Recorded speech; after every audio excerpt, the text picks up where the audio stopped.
From the unexplained to the mundane, come join us on a journey to the fringe.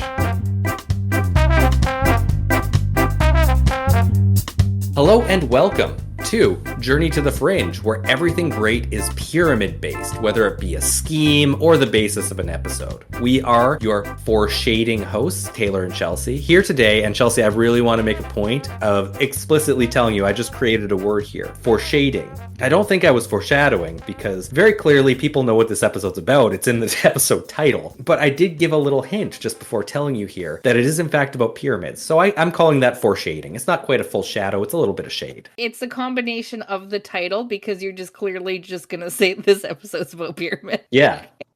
And the title in combination, that makes it foreshading. Yeah, and it's that whole thing of we're pretending like the people listening don't know what the episode's about before we tell them at the beginning of the episode, but they do. And it's a little game we play with you people. It is. I quite like it sometimes. I'm not sure about them sometimes, to be honest, what they do and what they don't know. Anyhow, it's foreshading when we do that. I think it's a good word for it. Yeah, I would agree on that at least. And Chelsea, here today, we've talked about triangles before, but I don't think we've expressly fully committed to the three-dimensional triangle that is the pyramid and doing episodes on those. Now, pyramids themselves are a great thing, known very well in normalcy. We're not going to be talking about the Great Pyramids or anything around those ones. They're too mainstream at this point. There are some fringe topics around those, but that's not what we're doing.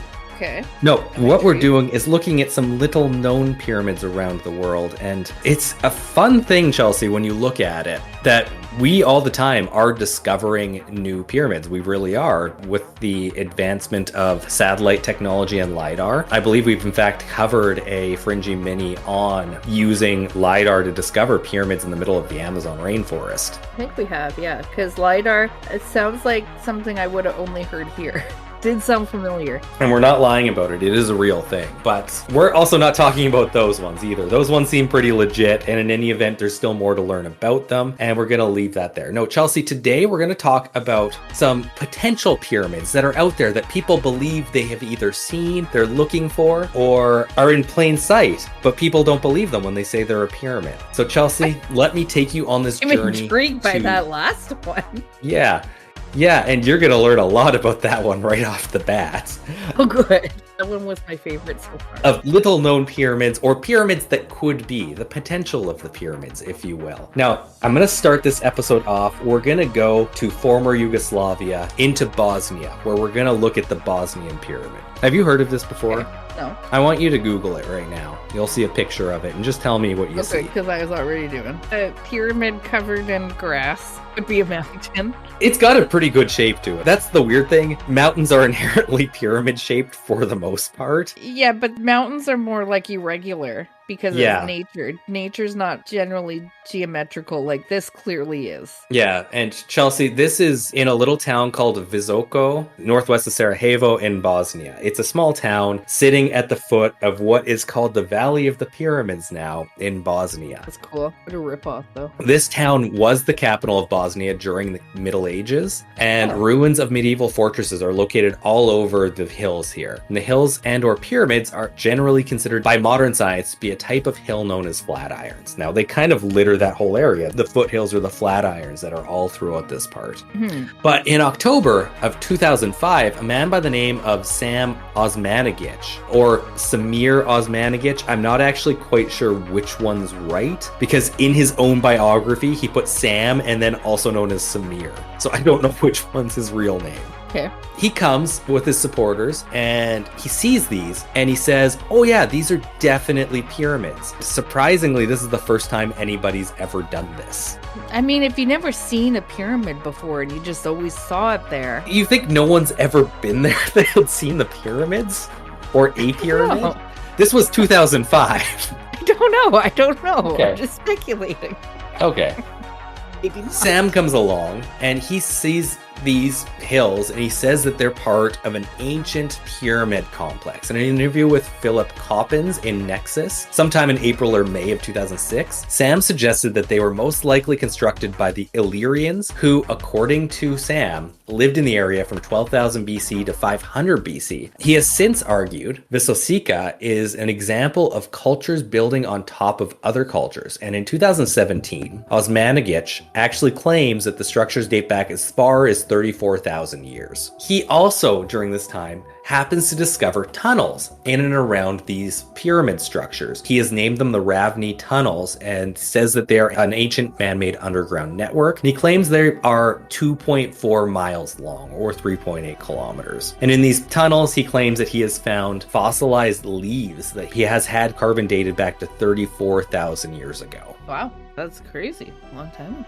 Osmanagić has also given these hills his own name as he's been kind of looking at them and digging them up. He calls two of the hills the Pyramid of the Sun and the Pyramid of the Moon, not to be confused with the ones in Mexico that are called the Pyramids of the Sun and the Moon. And he has named other ones the Pyramids of Love, the Earth, and the Dragon. He is just finding pyramids all throughout this valley in Bosnia. Interesting. And in fact, Bosnia has fully embraced this, with local authorities funding his excavations in the area and authorizing visits to the pyramids by school children, with guides telling them the hills are part of Bosnian heritage. And since Osmanagić started this endeavor, the site has become a tourist destination. Where's Sam from? We are going to read his entire biography, so we will get to that. He was born in Yugoslavia, which ends up being fragmented into Bosnia-Herzegovina and then in just Bosnia. He is at least a part of that Balkan state area. It's not like he's coming in as like a Westerner and saying this. It's so weird though that like there's no like mention of it before he comes along and is like, yeah, it's totally our heritage. Yeah, I agree. According to Osmanagić, the dig in 2006 when he started excavating was involved an international team of archaeologists from Australia, Austria, Ireland, UK, and Slovenia. However, many of these archaeologists whom he named have clearly stated on the record that they did not agree to participate and were never at the site. And Osmanagić also claimed the support of a, quote, Oxford archaeologist, unquote, who was found to be an unqualified undergraduate. His foundation's website also claims support of a British member of parliament, and the name was not that of any sitting member at the time. Osmanagić also claims that the direction of the hills reveal alignments to support ancient human cosmology. According to Enver Buza, a surveyor at the Sarajevo Geodetic Institute, the, quote, Pyramid of the Sun, end quote, is perfectly oriented to the north. Osmanagić has said that the sides of the pyramids are oriented towards the cardinal points and has claimed that this could not be produced by natural processes. Osmanagić's claims have also centered on alleged evidence concerning satellite photography, thermal analysis, and radar detection. An article by Ian Traynor for The Guardian in 2006 reported that Osmanagić and his team alleged that their results from such research showed that the hills were not natural formations, that tunnels may exist inside the hills, which he has since found. According to Osmanagić, his excavations have produced evidence of blocks that he claims may be part of a man-made outer surface. Osmanagić claims that these blocks are made of a concrete poured on site that was stronger than any of today's versions. So he has a lot of things that are just absolutely bonkers about this place compared to anything that we've really have seen from that time. Yeah, it's looking that way. And especially this dates anywhere from like 12,000 to 34,000 years ago in his mind. Yeah, that's a long time. Here's a bit of a retraction, even though we've done a bit of that for him already. Osmanagić's claims have been repeatedly condemned by qualified scientists and archaeologists. 7 leading European archaeologists issued a European Association of Archaeologists declaration, stating, "We, the undersigned professional archaeologists from all parts of Europe, wish to protest strongly at the continuing support by the Bosnian authorities for the so-called Pyramid project being conducted on hills at and near Visoko. This scheme is a cruel hoax on an unsuspecting public and has no place in the world of genuine science. It is a waste of scarce resources that would be much better used in protecting the genuine archaeological heritage and is diverting attention from the pressing problems that are affecting professional archaeologists in Bosnia-Herzegovina on a daily basis." This declaration was signed by some pretty prominent archaeologists of Europe, including Hermann Parzinger, president of the German Archaeological Institute in Berlin, Willem Willems, Inspector General of the Rijksinspectie Archaeology in The Hague, and Jean-Paul Demont, President of the Institut National de Recherche Archéologique Préventive, the archaeologists in France. Okay, I know you just said that like a lot of stuff, but Williams. Yeah. Willem Willems, yeah. Willem Williams. That's the Dutch, they just like you to it. You gotta love when people do it. You gotta love it when people do that. Osmanagić's assertions have been categorically refuted by a number of experts who have accused him of promoting pseudoscientific notions and damaging valuable archaeological sites with his excavations. Amar Karapus, a curator of the Historical Museum of Bosnia and Herzegovina in Sarajevo, has said, quote, "When I first read about the pyramids, I thought it was a very funny joke. I just couldn't believe that anyone in the world could believe this," end quote. Garrett Fagan of Penn State University is quoted as saying, quote, "They should not be allowed to destroy genuine sites in the pursuit of these delusions. It is as if someone were given permission to bulldoze Stonehenge to find secret chambers of lost ancient wisdom underneath," end quote. Enver Imamovic of the University of Sarajevo, a former director of the National Museum of Sarajevo, was concerned that the excavations will damage historical sites such as the medieval royal capital Visoki, said the excavations would irreversibly destroy a national treasure. And in excavations in the summer 2008 by archaeologists who are not related to Osmanagić's foundation uncovered medieval artifacts which led to renewed calls for the government to cancel Osmanagić's digging permits. Yeah. A former employee, Nadia Nukic, told a Bosnian newspaper that carvings on stones that Osmanagić characterizes as dating from ancient times were not present when the stones were first uncovered. They were later inscribed by Osmanagić's team. Osmanagić has denied these statements, however. What? And it should be noted here, Dr. Bryant Stewart, assistant curator at the Museum of Anthropological Archaeology at the University of Michigan, stated, quote, "There were very worrying reports that he and his team have essentially sculpted the sides of these natural hills into something they think resembles pyramids, in the process stripping away sediment which contains layers of actual archaeology from medieval and earlier periods," end quote. Oh my god. Yeah, but with Osmanagić's work in this area, tourism is bustling. They've claimed to have attracted 200,000 tourists in the first year of his operations at the site. In 2006, he was seeking funding from investors in Malaysia to construct an archaeological park. He also intended to establish parks around other landmarks which he claims as ancient monuments and scientists say are natural features. Attendance has declined somewhat as the Bosnian Hills since these early years, but souvenir sellers say they still depend on the steady business. Osmanagić has added events claimed to enhance the spiritual atmosphere at the site. For instance, meditation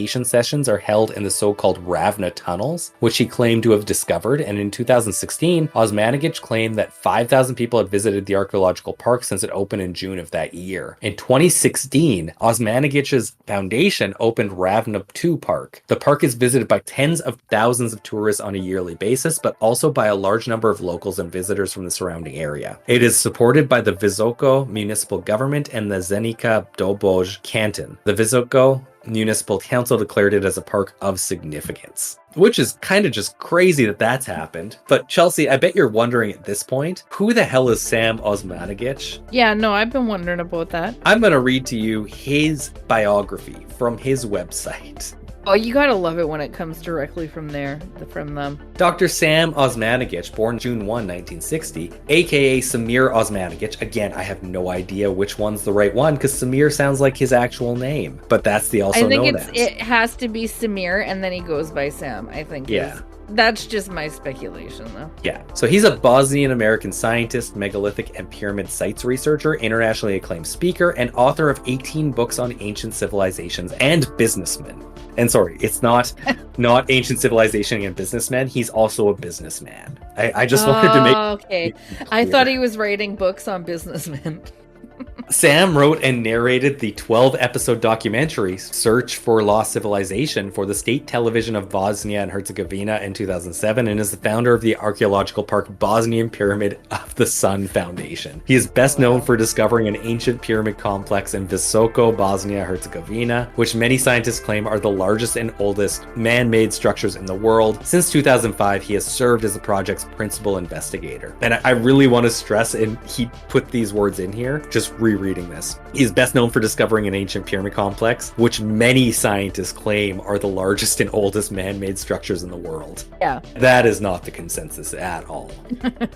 His early life Osmanagić is the second son of Tonka Osmanagić and Professor Dr. Semir Osmanagić, the first mining PhD in Yugoslavia and a renowned scientist. Was born in Zenica, Bosnia-Herzegovina, former Yugoslavia, on June 1, 1960. He studied in Sarajevo, where he graduated from both elementary and high school as the top student in his division. And I find it really weird, is this might be a cultural thing where it's really important, like the birth order. Yeah, it comes up a lot. Osmanagić has a PhD in Mayan pyramids from the University of Sarajevo in Bosnia-Herzegovina, 2002 to 2007. Prior to that, he graduated from the University of Sarajevo with a Master's of Science in International Economics, a Bachelor of Science in Political Sciences, a Bachelor of Science in Economics, and 2 years of sociology training. He operated an import-export business for 7 years. After earning his degree from the University of Sarajevo, he moved to the United States in 1992, just as the Bosnian War began. He settled in Houston, Texas, and worked as a marketing assistant for a business that made components for oil and gas wells. He received a promotion to manager and became a minority owner of the company in 1995, owning 5% of it. I'm sorry, I giggle because on Seinfeld, Elaine and George are making up a lie about a boyfriend she doesn't have who's an importer-exporter. Yeah, it's the perfect cover, isn't it? Doesn't sound made up at all. Yeah, I also want to stress, outside of his PhD in Mayan pyramids, he has Bachelor of Science degrees.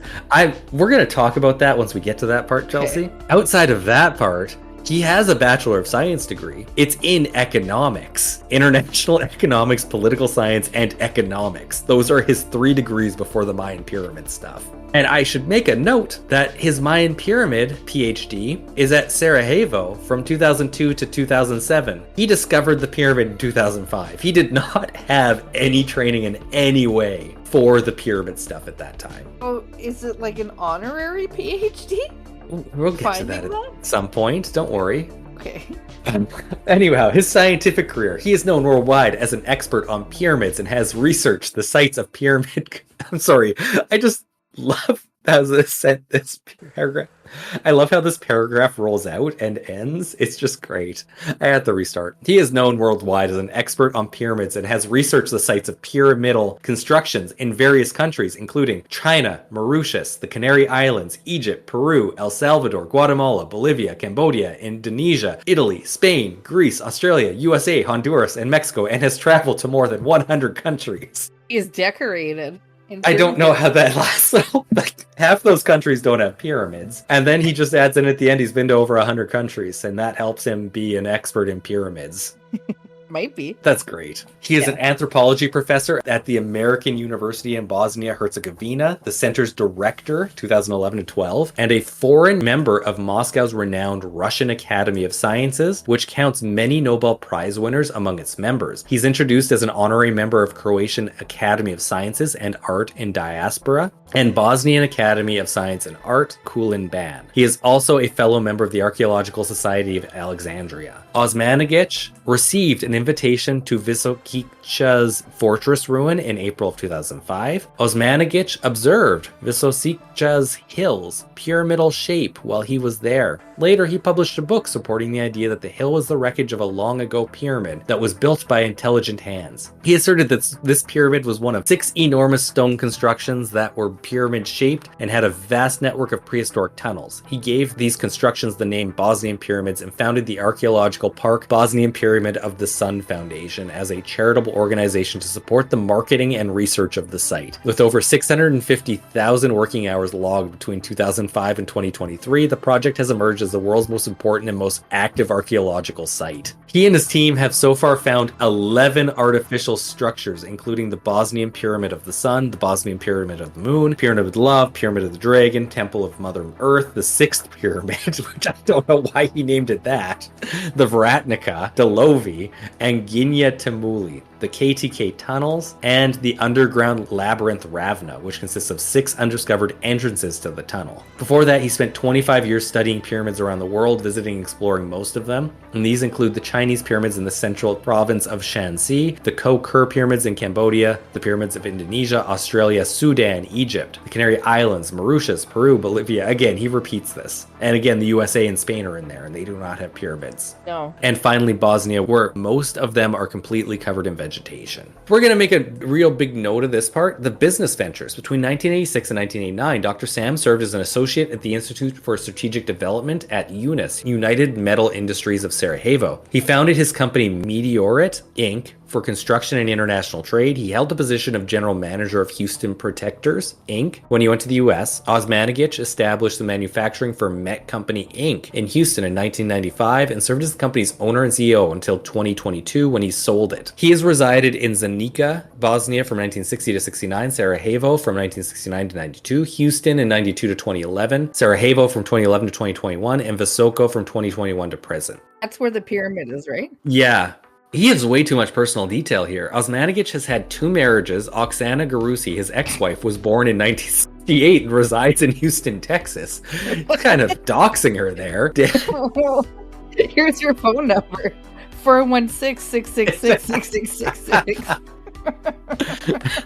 Dario, his son, is a Houston-based electrical engineer and programmer born in 1989. Sabina Osmanagić, his current spouse, is a journalist who works as the general manager of Bosnian Pyramids, Inc., and she was born in 1977. In 2021, Sam and Sabina relocated to Visoko from Sarajevo. This has drawn some really weird attention. It has a ton of tourists, but anybody who's kind of new agey and has some money has kind of gone to see this thing. The one person who's really attached to it is Novak Djokovic, the tennis player. He's been to it multiple times. I saw him on a news article. I was reading something through this, and I just need to include it while we're doing this. Yeah, please. Where is it? In 2020, the Pyramids received their biggest boost yet when one of the greatest tennis players of all time, Novak Djokovic, started visiting the site and meditating inside the tunnel complex near the pyramids. Positive energy is very important to Djokovic, and something he directs to many areas of his life. Indeed, in his roller coaster of a book, Serve to Win, the 14-day gluten-free plan for physical and mental excellence, he shares these many beliefs with his readers, including the fact that he believes that conversation is very influential on food we eat. Accordingly, to Djokovic, any negative conversation about broccoli, for example, might result in it being stripped of its nutrients as well as its taste. As a result, Djokovic won't allow any negative energy to get near his dinner table. This means a ban on texting and emailing and watching television. In his book, he explains, I believe that if you are eating with some kind of fear or worry or anger, the taste of the food and the energy you get from it won't be as powerful. What you give is what you get. Although positive chat is allowed, there isn't much of that either, as Djokovic basically spends much of the meal involved in mental dialogue with his food. After each bite, he places the fork back down on the table and becomes entirely focused on the chewing. He wants to instruct the food where it needs to go so it can help in the healing of any wounds he may have acquired during recent tennis matches. Quote, as I chew, the process of digestion is already starting. The enzymes in my saliva mix with the food so that when it hits my stomach, it's a fully formed piece of, quote, information, unquote, end quote. So yeah, he's got some fun beliefs in there. He also, came right out of left field when I was reading this. Every July in Visoko, Bosnia-Herzegovina, Dr. Sam Osmanagić conducts an event called NBA Stars for the Children in Foster Care. Moreover, he supports regional sporting and cultural events. He wrote that in his own biography. I don't know what that means, but the NBA is involved in it.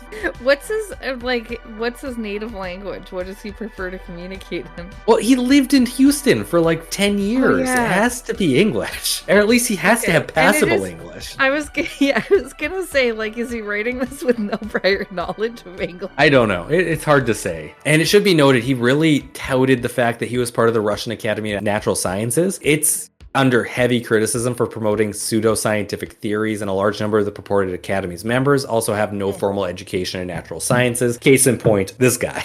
Okay, damn. So there's that. And you know how I said that they've tested leaves they found in the tunnel, that they're 34,000 years old? Yeah, don't tell me they're wrong. I looked this up. They've been tested by one person, a man by the name of Paul Laviolette. His name has come up. I don't know if it's on this show or not before, but if you watch Ancient Aliens and that whole group, he's involved in that. I looked him up, and the best I could find is he does have a PhD, but he's known for writing the books Secrets of Anti-Gravity Propulsion, Subquantum Kinetics, Earth Under Fire, Genesis of the Cosmos, Decoding the Message of the Pulsars, Galactic Superwaves, and Their Impact on Earth. And he's the only person who's ever done that, and it's only been studied at a lab in Kiev, Ukraine. So that's like nobody else has gotten to look at them. Oh, that sounds super rare. Yeah. And of course, Chelsea, because this is a real place you can go and visit, that means I could go on Google and there are reviews of this place out there. And of course, that means there are 1-star reviews. Oh, good. So we're going to start with Chris Muller, who was there a month ago. He has given 13 reviews before, and he gave it a 1-star review. Biggest scam I ever fell for. It's literally a hill. They call it Pyramid of the Sun, and surrounding hills pyramids of the moon and of love or whatever. But they're all just hills, nothing else. The woman then explained that the stones of the pyramids were not carried by slaves, but by cosmic force created by scientists. I literally do not understand how the government actually just watches people get ripped off. Oh well. With all these fake reviews, the scam might live on forever. Fake reviews? Rob Parkhouse has one as well, a 1-star review. This is 3 weeks ago. He has 61 reviews, so I don't think he's a bot. A total scam, not a pyramid, just a hill. If you do go, then don't go via front entrance where you need to pay. Go around the back and walk up for free. Nice views from the top though. So that's a good little piece of advice. It was 1 star though, wasn't it? It was 1 star. So if you do want to go see it, at least go for free. Go the back way. Okay, yeah, go the back way. And then Dennis RB, I think, has my favorite review here. He's given 50 reviews, again, of 1 star. A place that attracts naive people who think this place got power or high energy. This is nothing new under the sun, where people are worshiping creation instead of the creator. Brackets, Jesus Christ. End bracket. I love a good bracket, Jesus Christ. Yeah. I just love that people are falling for this scam when they should be worshiping Jesus. But yes. It's just, I don't know. It's perfect. Just perfect. Yeah. Chef's kiss. Anyhow, that's the Bosnian Pyramid, Chelsea. I think it was a lot of fun. Yeah, I quite enjoyed that. I don't know that it'll go based on those reviews. I'd rather worship Jesus Christ. We should just be worshiping Jesus Christ. What are we doing? Exactly. Now, Chelsea, we're going to go from this thing that is in the ground that you can at least claim as a pyramid, and we're going to go north. And then we're going to go, I don't know which direction, but towards Alaska, because you can go either way. I think we're kind of basically on the other side of the planet from it. You go east or west, yeah. Yeah, but we are going to go to Alaska, and we are going to look at the Alaskan Black Pyramid, Chelsea. Oh, yeah. I think you're going to learn some stuff here. So I didn't know this. Nobody talks about this prior to July 26, 2012. Oh, good. Did you know that? No, really? That's the first time it came up in the public. Like, it's said to exist far before that, but the first time anybody talked about it was in 2012. Actually, a fairly fortuitous is the wrong word for it, but I'm going to use it anyways, with the dawn of 2012 coming in December of that year, or I guess the dusk of 2012 happening in December of that year, talking about the discovery of a pyramid in Alaska. The existence was not confirmed until July 26, 2012, when veteran journalist and UFO specialist Linda Moulton Howe reported its discovery on Coast to Coast AM's radio show, despite claims of its ancient origins. I didn't realize that was the origin of it. Yeah. I remember her talking about it a lot. Yeah, she talks about it a ton. At that time, she was talking about the Alaska Triangle in that zone, where ships, planes, and people have disappeared. She estimated during that time that 18,000 individuals had gone missing in that area since 1988. On the evening of that day, Linda Moulton Howe aired a pre-recorded conversation with Doug Muchsler. I don't know how to say this name. Mutscher.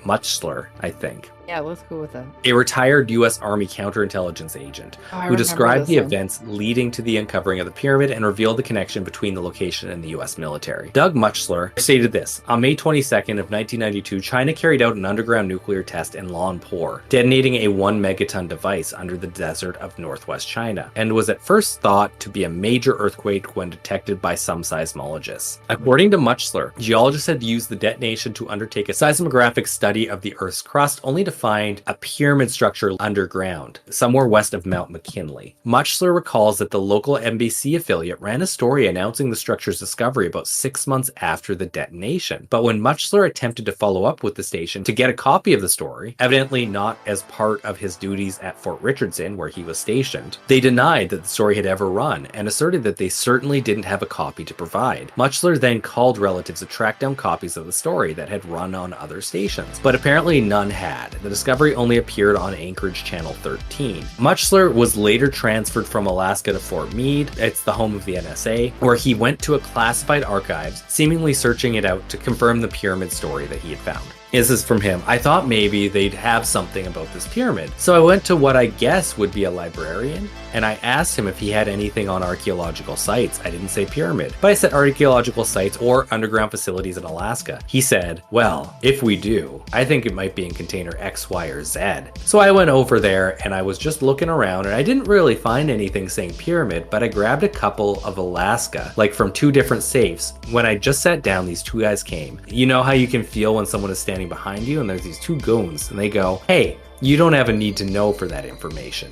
And the other guy, somehow in that conversation, he goes, they don't want us messing with them up there anymore. They don't want you messing with them up there. They don't want us or anybody messing with them. The morning after Molten How's interview with Mutchler, however, things got really weird. Inspired by Mutchler's dogged research, the adopted son of a retired Western Electric engineer reached out to Molten How to confirm the basics of Mutchler's claim, and to add several new wrinkles. Molten How's news source claimed that his father had worked on a powerful electrical system emanating from a very large underground pyramid of unknown origin in Alaska between 1959 and 1961. And I should just add at this point, Linda Molten How still has these interviews up on Earth Files, her YouTube channel. So if you do want to go listen to the originals, you can. I am paraphrasing everything as much as possible because they're each at least like an hour and a half long. Oh yeah, probably much longer. And she always has that intro in there as well where she's talking about her cats. Yeah, like they're always there. They look like they're not even alive.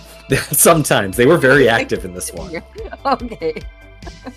Although I am certain at some point in Earth Files they either have been or will be stuffed and just laying there, and we won't know. Sure.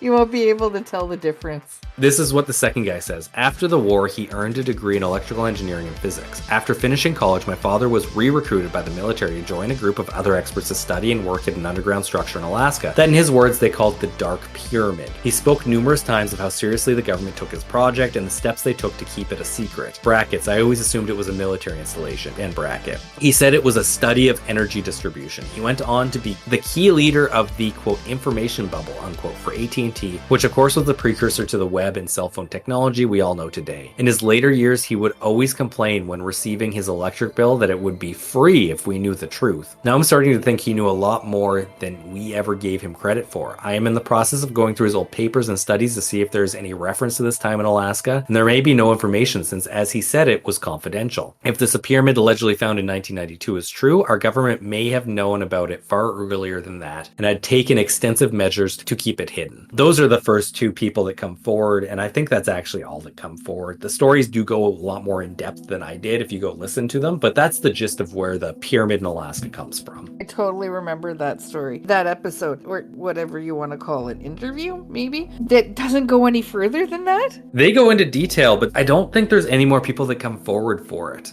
Huh.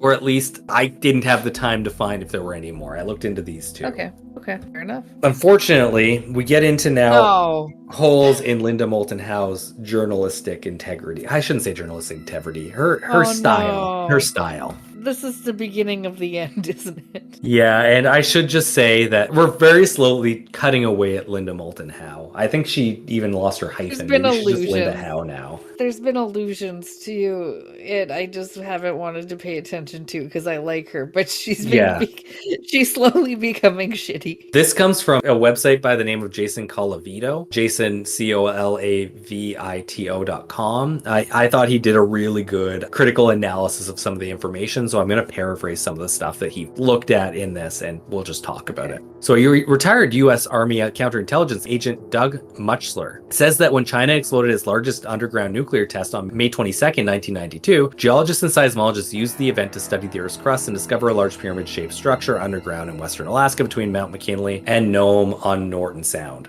Allegedly, Anchorage Channel 13 broadcast one news story in the fall of 92 about the China nuclear test and subsequent pyramid discovery, and the Army agent says he learned the news report was ordered erased. Anchorage Channel 13 is an ABC affiliate KYUR-TV, but Molten How, a former television journalist, apparently did not bother to take even the rudimentary step of contacting the TV station or examining transcripts from independent transcription agencies to confirm anything about the story. But she doesn't have to, because Mutchler asserts that the story was erased, and therefore its absence becomes proof of its former's presence. Exactly. Muchler claims to have joined the military in 81, served as a chief warrant officer in the military intelligence, and left the military in 95 due to physical disability. Moulton Howe requested his discharge papers and posted them online, confirming that he did serve in counterintelligence in Southwest Asia. However, Muchler waited 20 years to reveal the pyramid. Actually, she doesn't say this at all. She shared the original email Muchler sent to her. So, then this is the email that she sent. From Douglas A. Muchler to Linda Moulton Howe, Pyramid under Alaska, ?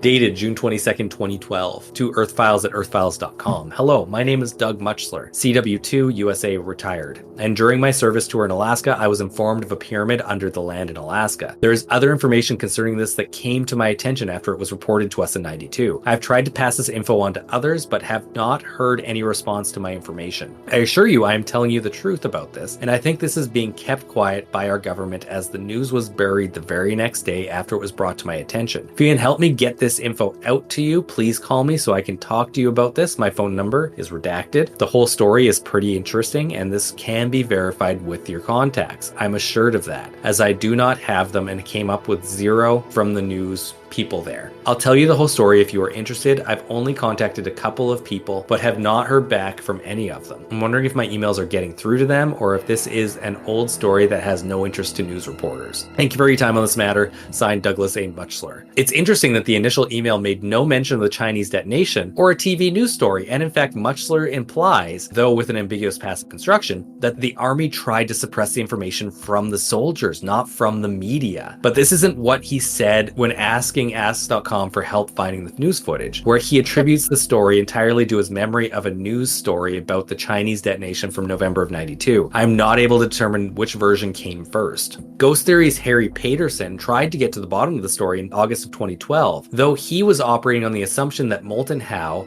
and Muchler were accurate in their claims. He contacted the U.S. Geologic Survey in Anchorage and asked about the 1992 crustal survey Moulton Howe mentions, and he learned that there was no Earth crust survey going on that year, directly contradicting Moulton Howe's version of events. Nevertheless, he decided to side with Moulton Howe because he believed Muchler to be incapable of telling a lie or even being wrong, since he was military intelligence. Leaving aside the fact that memory is notoriously inaccurate and inexact, why would believers trust a member of the same organization? They had just accused of a global conspiracy to suppress archaeological evidence. Did they not just admit that they believed them to be proficient and capable liars capable of creating believable cover stories? Moulton Howe discovered that the phone number Muchler gave her did not work when she tried to follow up with him, and when he finally called her back, he asserted that the government was manipulating the phones to prevent him from calling her. Satisfied with this conspiracy, the two then recorded an interview. So there's a lot of holes that she really needed to cover in that story that she didn't. And maybe it's for reasons. Yeah, it's more entertaining this way. That's for sure.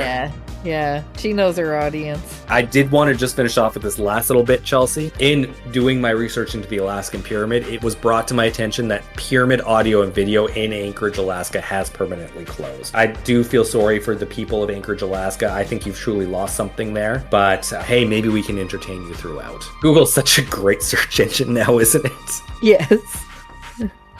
So yeah, that's the pyramid in Alaska. No one's even seen it per se, or at least there's nothing geologically to look at. There are arguments, and you can find threads online of people alleging to have found overgrown military encampments in this area, but that in itself does not provide proof that there's a pyramid in the area. And if there is one, I should make note as well, because I don't think it really came up, it's underground. Like, you won't see it from the sky. Right. Yeah, that was one thing about it, wasn't it? Yeah, the guy's dad talked about going down in the elevator, and he said it took like really long to get down there. Right, yes. Yeah, that one's memorable. I like that story. Yeah. And yeah, those are some of the powers of the pyramid. They do, in fact, I think, meet the standard for a pyramid scheme, in fact. Yes, I think it does, actually. And yeah, there are definitely other pyramids we could look at in the future. I just wanted to focus on these two this time. Another one that's open for further episodes. And also, I don't think there's enough to go off of for that Bosnian archaeologist who is not an archaeologist in any way. But some of the people associated with him, I think we could. Yeah, there are two pyramids that are really similar, but vastly different. Yeah, there's a lot of hype around these two. That's for sure. Similar in the fact that they're pyramids and nothing else. And with that, I have been Taylor, here with Chelsea. We are Journey to the Fringe. Thank you all for listening, and we'll see you next week. Bye.